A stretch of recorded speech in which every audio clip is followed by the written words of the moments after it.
want to take a closer look. There's more to this painting than meets the eye. And yes, it's acrylic painting of a man, but I didn't paint it on canvas. I painted it directly on top of the man. What I do in my art is I skip the canvas altogether. And if I want to paint your portrait, I'm painting it on you, physically on you. That also means you're probably going to end up with an earful of paint, because I need to paint your ear on your ear. Everything in the scene, the person, the clothes, chairs, wall, gets covered in a mask of paint that mimics what's directly below it.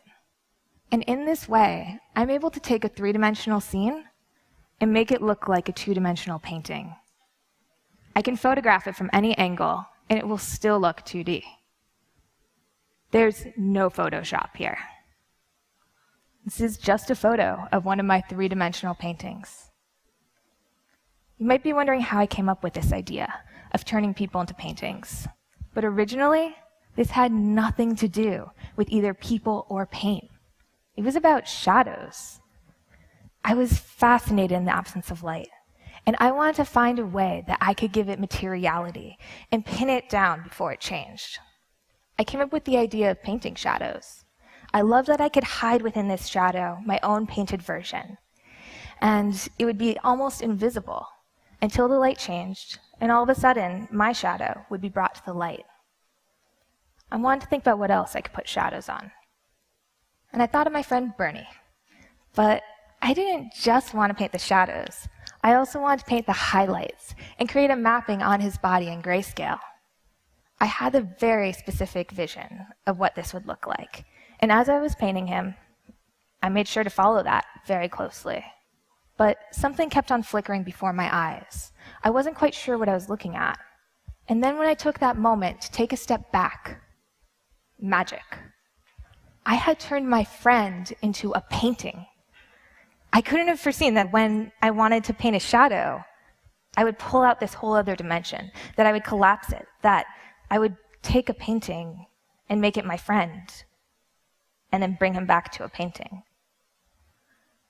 I was a little conflicted, though, because I was so excited about what I'd found, but I was just about to graduate from college with a degree in political science, and I'd always had this dream of going to Washington, D.C., and sitting at a desk and working in government.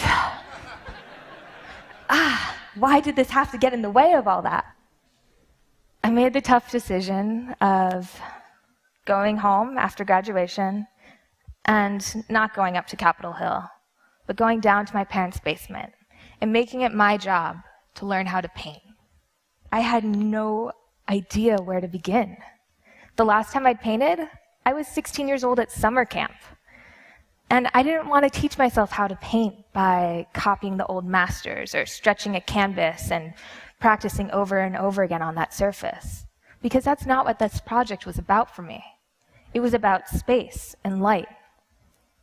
My early canvases ended up being things that you wouldn't expect to be used as canvas, like fried food. It's nearly impossible to get paint to stick to the grease in an egg. Even harder was getting paint to stick to the acid in a grapefruit. It just would erase my brush strokes like invisible ink. I'd put something down and instantly it would be gone. And if I wanted to paint on people, well, I was a little bit embarrassed to bring people down to my studio and show them that I spent my days in a basement putting paint on toast. It just seemed like it made more sense to practice by painting on myself. One of my favorite models actually ended up being a retired old man who not only didn't mind sitting still and getting the paint in his ears, but he also didn't really have much embarrassment about being taken out into very public places for exhibition, like the Metro. I was having so much fun with this process. I was teaching myself how to paint in all these different styles, and I wanted to see what else I could do with it. I came together with the collaborator, Sheila Vand, and we had the idea of creating paintings in a more unusual surface, and that was milk. We got a pool, we filled it with milk, we filled it with Sheila, and I began painting. And the images were always completely unexpected in the end. Because I could have a very specific image about how it would turn out. I could paint it to match that, but the moment that Sheila laid back into the milk, everything would change. It was in constant flux. And we had to, rather than fight it, embrace it, see where the milk would take us and compensate to make it even better. Sometimes, when Sheila would lay down in the milk, it would wash all of the paint off of her arms. And it might seem a little bit clumsy, but our solution would be, okay, hide your arms. And one time, she got so much milk in her hair that it just smeared all the paint off of her face. All right, well, hide your face. And we ended up with something far more elegant than we could have imagined, even though this is essentially the same solution that a frustrated kid uses when he can't draw hands, just hiding them in the pocket. When we started out on the milk project, and when I started out, I couldn't have foreseen that I would go from pursuing my dream in politics and working at a desk to tripping over a shadow, and then turning people into paintings, and painting on people in a pool of milk.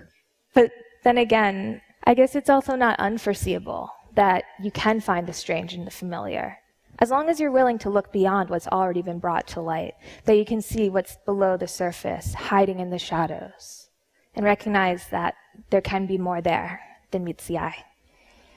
Thank you.